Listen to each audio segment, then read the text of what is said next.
everyone, and welcome to English Pod. My name is Marco. Hi, everyone. My name is Catherine. And today, Marco, we're talking about money. That's right. We're going to take a look at another lesson about money, but this time we're going to learn a little bit more about coins in the United States. That's right. Different coins, so different sizes and shapes, they have different names because they represent different amounts of money. So today we're going to learn the names of those coins, and we're also going to learn a little bit about British money. So let's check out the dialogue.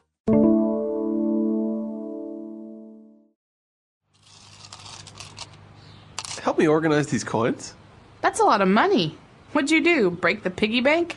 Yeah, I'm going to go to the bank and change it for bills, but first I have to separate them into little piles. Okay. I'll find all the quarters and dimes while you sort the nickels and pennies. Great, then we can add everything up and take it to the bank.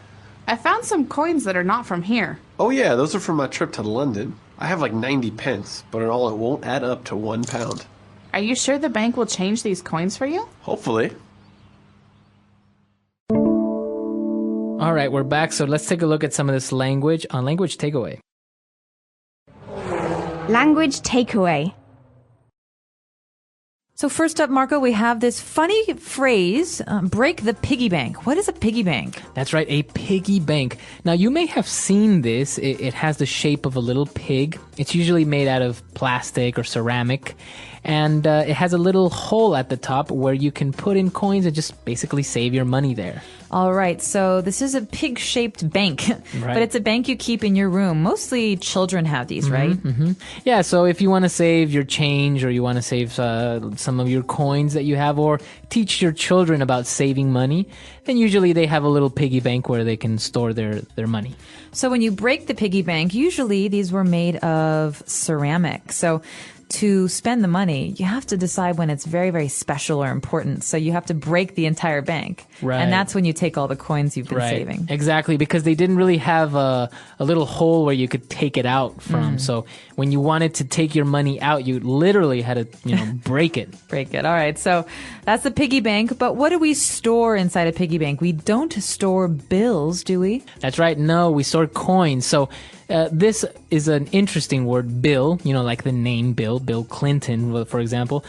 Bills are the paper money that we use. All right, but not capitalized like a name because this is a common noun. Bills represent all paper money. So I could I could ask for change. Could I have the change in bills, please? That's right. And if I'm at a store, they'll give me bills, maybe a $5 bill, $10 bill. And this also counts for other currencies. So if I'm in China, I might get my renminbi, my yuan, in bills. So it's just a general name for paper money. That's right. So, but what we store in the piggy bank are coins. Now, talking specifically about the types of coins or the different amounts that these represent, let's take a look at those more in detail.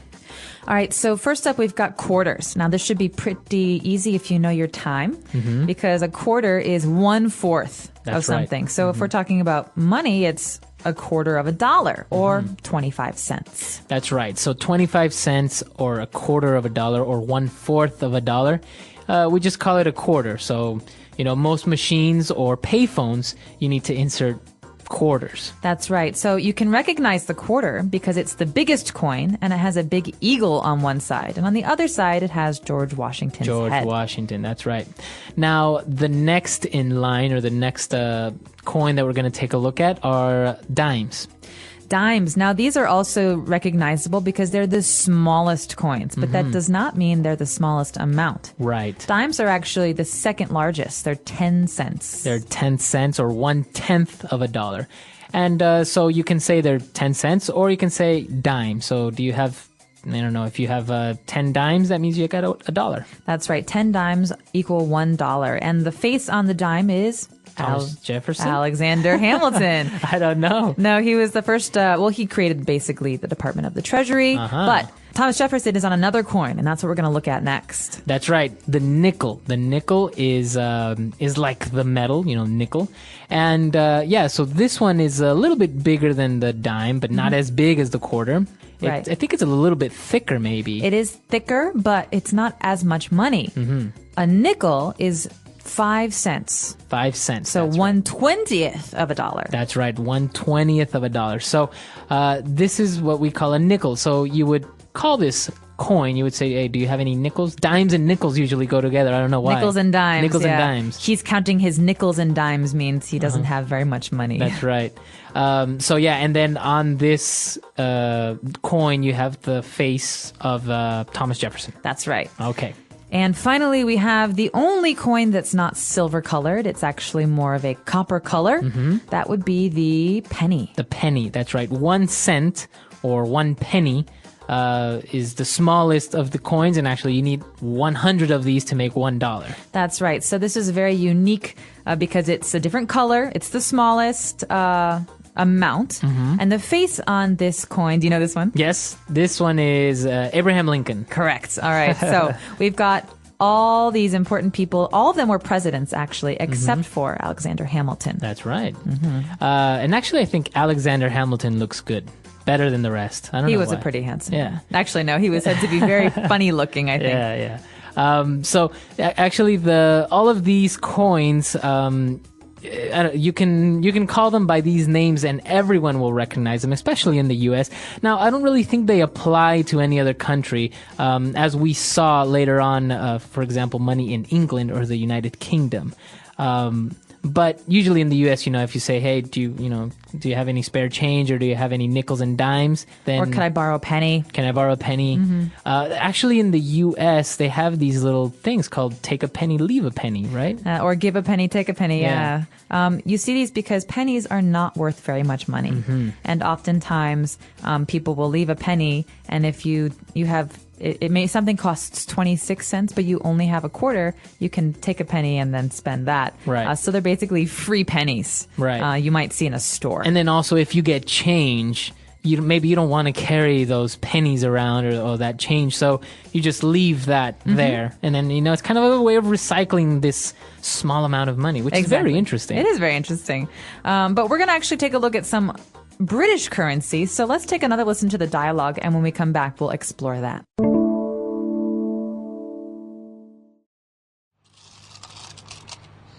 Help me organize these coins. That's a lot of money. What'd you do? Break the piggy bank? Yeah, I'm going to go to the bank and change it for bills, but first I have to separate them into little piles. Okay. I'll find all the quarters and dimes while you sort the nickels and pennies. Great, then we can add everything up and take it to the bank. I found some coins that are not from here. Oh yeah, those are from my trip to London. I have like 90 pence, but in all it won't add up to £1. Are you sure the bank will change these coins for you? Hopefully. All right, we're back. So let's take a look at these British words on Language Takeaway Part 2. So here we've got British currency. The pound, right, is the name of the currency. So in America, we have the dollar. In Britain, we have the pound. Is it the sterling pound? Yeah, pound sterling. The pound sterling, okay. Pound sterling. And I think that has to do with weight, I'm sure. But here we've got it divided into small and large quantities. So where we have coins, we might have pence. Sounds like cents. Right, exactly. And I think actually the penny might come from the British term pence. I'm sure it does. They're very similar, and the meaning is basically 1/100th of a pound. Right, exactly. And a pound is basically what you would say in the U.S. a dollar. A pound is the currency of England. But actually, you know how in the United States people would say, $100, Yeah. which would be $100? Over there they say 100 quid. Quid. So yeah, this is actually important slang. In America, I would spend $5 at the movies. In Britain, I would spend 5 quid. And now that's a slang term for £1. That's Yeah. right. And actually I've heard also like 50p, which I think means 50 cents. Yeah, pence, cents. Pence. Yeah, so 50p. So you could say this this pack of gum costs 50p. So 50 pence. That's right. Half of a pound. So as you can see, obviously the currencies are different, but also it is interesting to learn the way that you would say it locally. So, next time if you are in Britain or you're talking to an English person, then you'd know if they say, 50 quid, you understand they're talking about 50 pounds. Exactly. So, but they don't use the euro over there. No, they don't. Not in Great Britain. They do use the euro on the continent. So France, Italy, and the euro is the name of that currency. Okay. All right. So a lot of great stuff. And now lastly, although we saw it at the beginning of the dialogue, let's talk about what this person wants to do. He wants to change these coins into bills. That's right. So the verb when you need to exchange money is to change money. So let's say if I go to England and all I have is dollars, I would say I want to change money. Okay. You could also say exchange, but when we're speaking to one another, we normally just say change. So. Right, because even the places are sometimes called like money changers. You know, Yes. they say that or something like that. Exactly. And so if I want to change money, that means I want to maybe change dollars for euros or dollars for pounds. But this also can mean I want to change a dollar for some quarters. Right. Because I need quarters for like a laundry machine or a telephone. Right. And I've heard also the term is to break. So if maybe you have a $10 bill and you need maybe a $5 bill, but you don't have one, you ask the person to break that money. So you say, can you break this bill?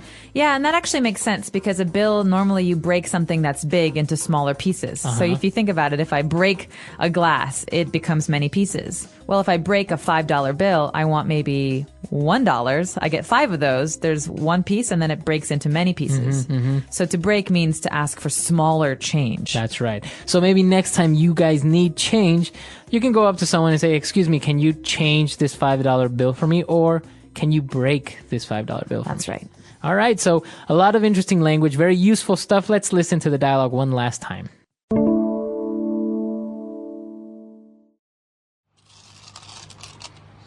Help me organize these coins. That's a lot of money. What'd you do? Break the piggy bank?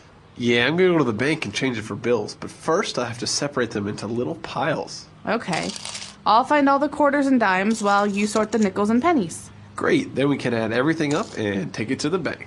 I found some coins that are not from here. Oh yeah, those are from my trip to London. I have like 90 pence, but in all it won't add up to £1. Are you sure the bank will change these coins for you? Hopefully. All right. Coming back to the topic now. You seem to know a lot about this stuff. Let's test your knowledge here. On the $100 bill, who do we find? What president or one person? Benjamin Franklin. That's right. But he wasn't a president, right? He was not. He was a very important figure in American history. Many people are familiar with the story of Benjamin Franklin and the kite with the key on it. So he discovered electricity. That's right. He was a very important inventor and also an important person when it comes to the creation of America. That's right. Now, the smaller of the bills would be the $1 bill. And actually, now you have a $1 coin as well. But on the $1 bill, do you know who's on there? I think is George Washington also, I think so, right? yeah. So he's on the quarter and on the $1 bill. We like to recycle our presidents. The $20 bill then would be Abraham Lincoln, right? Oh, that's right. So they're actually on. That's kind of unfair, though. Favorite presidents in the United States. So yeah, but they haven't changed over time. Like in other countries, you see that that they change according to the important person that's in government, or maybe like for example in China, you have Chairman Mao on there, which before you didn't, or in England you have Queen Elizabeth. Before was the previous ruler, which I think was King George VI. So, but in the U.S., guys, flat out, 100 years ago, these guys haven't changed them since then. Well, I think America likes to celebrate its creation. And which is still a very young country, right? Right, 1776, so it's only been, 240 years. So yeah, the idea is basically that we celebrate the founding, so the beginning of the Republic, and the men who are involved in that, they're called the founders. George Washington, James Madison, Alexander Hamilton, Benjamin Franklin. These people were very important in the history of America, and that's why we celebrate them on our money. The one exception, of course, is Abraham Lincoln. Right. He was from the 1860s. Right, as you 16th remember. president. That's right. Yeah, he was very important because of the Civil War and a lot of the changes that later happened to our Constitution. And so he's another person who's maybe added on. So he's basically the last guy you guys kind of celebrate, because you don't have Franklin Delano Roosevelt, right? Or Bill Clinton or something like this. Not yet. Right. So I guess we gotta wait a while. But that's very interesting. This history aspect of currencies is actually very, very interesting. It is. And one thing I'd like to add about quarters is that in the 2000s, so from 2000 I think on, the United States started to make state quarters. So you'll see oftentimes these quarters with the picture of a state. New Hampshire, Maryland, Illinois, California, and a special symbol of that state. And so Right. these are special quarters from the last maybe 10 years or so. Yeah, I remember seeing these because usually on the other side of the quarter, well, on one side you had George Washington, on the other side you had the eagle, the emblem of the flag, I guess. Well, not the flag, but the Emblem of the national Republic. bird or the Yeah. republic. And but now you have these states, and it says Delaware, and it has a little maybe I don't know, flower or something that's representative of these states. So that was actually very nice. It was a collector's type thing as well, right? People were collecting. That's these. right. You can collect all 50. Some people did that, and you still see them in use. So those are the state quarters, and those generally are newer quarters. Okay, interesting. All right, guys, so we're out of time, but if you guys have any questions or doubts, you could find us at englishpod.com, and we'll see you guys there. Bye. Bye.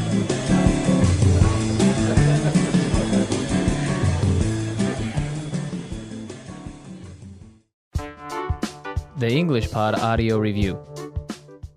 Listen to the meaning, then say the vocabulary word. A small round piece of money usually made from metal. Coin.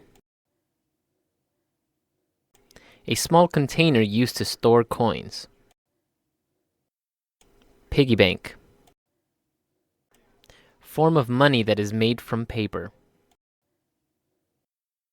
Bill. A coin worth 1/4 of a dollar. Quarter. A coin worth 1/10 of a dollar. Dime. A coin worth 1/20th of a dollar. Nickel.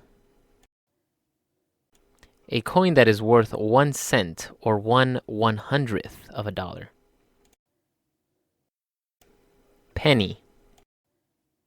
Let's try that faster. A small round piece of money usually made from metal. Coin.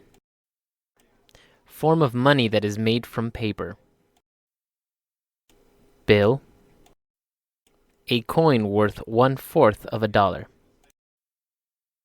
Quarter. A coin worth 1/10 of a dollar. Dime. A coin that is worth 1 cent or 1/100th of a dollar. Penny. A coin worth 1/20th of a dollar. Nickel. A small container used to store coins. Piggy bank. Now say the word and hear it in a sentence. Coin. I don't like having coins in my pocket. Coin.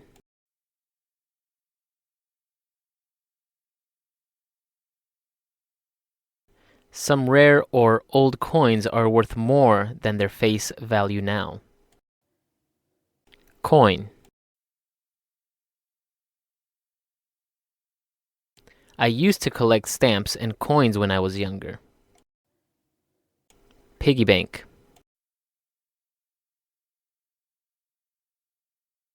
I used to save a lot of money in my piggy bank.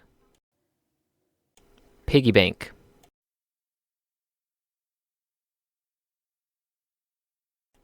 I bought my son a piggy bank so he could learn how to save. Piggy bank.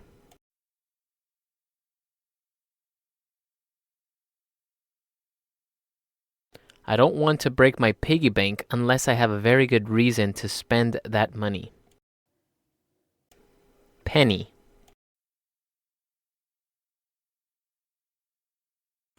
I remember when gumballs used to cost a penny. Penny. The face of Abraham Lincoln is on the penny. Penny.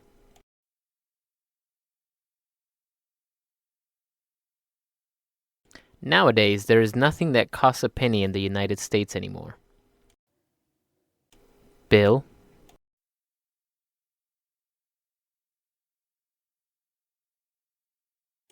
The $100 bill is the highest denomination in the American currency. Bill. Can you change this $50 bill for me? Bill.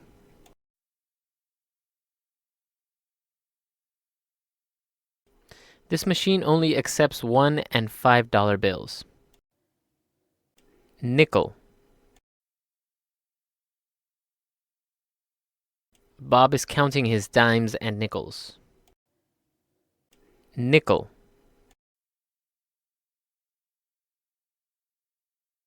Gas prices will go up a nickel per liter tomorrow. Nickel. Do you have a nickel I could borrow?